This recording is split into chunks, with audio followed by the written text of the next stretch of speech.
رہنما نون لیگ مریم نواز کا کہنا ہے کہ پہلے کسی ایکسٹینشن کے گناہ میں شریک نہیں ہوئی، چیئرمین نیب کی توسیع کا اعلان ہوا تو رد عمل دیں گے۔ عمران خان پاکستان کے پہلے سرٹیفائیڈ چور ہیں، حضرت عمر کی مثال دینے والوں کی باری آئی تو نکل گئے۔ میڈیا سے گفتگو میں مریم نواز نے کہا کہ CNN پر کہا گیا عمران خان کی حیثیت میئر اسلام آباد سے زیادہ نہیں، پہلے RTS سسٹم آیا، اب ووٹنگ مشین لائی جا رہی ہے، دھاندلی کی پیدائش بند کیے بغیر انتخابی اصلاحات کا کوئی فائدہ نہیں، چوری سامنے آنے کے ڈر سے الیکشن کمیشن پر حملے ہو رہے ہیں۔ مریم نواز نے کہا کہ اپوزیشن کو عوام کے ساتھ کھڑا ہوتا ہوا نظر آنا چاہیے۔ نواز شریف کی جعلی ویکسینیشن سرٹیفکیٹ سے متعلق سوال پر انہوں نے کہا کہ ان کی نااہلی کی وجہ سے شرمندگی ہوگی، عالمی ری ایکشن بھی آ سکتا ہے۔ انہوں نے کہا کہ جاوید لطیف کو نوٹس ملا تو وہ اس کا جواب دیں گی۔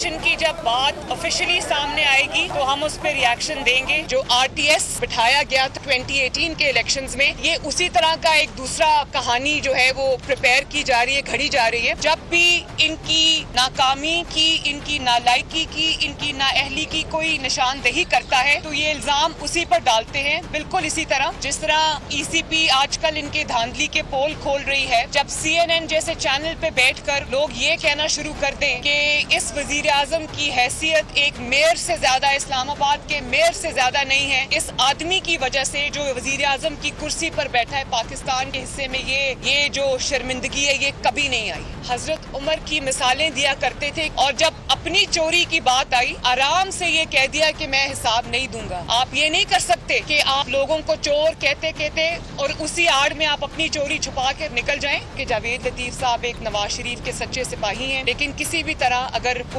ان سے کوئی ایسی بات ہو گئی ہے جو ڈسپلن کی خلاف ورزی میں آتی ہے تو وہ ابھی اپنا جواب جمع کرا دیں گے، ہم اس میں پڑھ لیں گے کہ سبسکرائب کریں اور بیل دبائیں تاکہ کوئی خبر رہ نہ جائے۔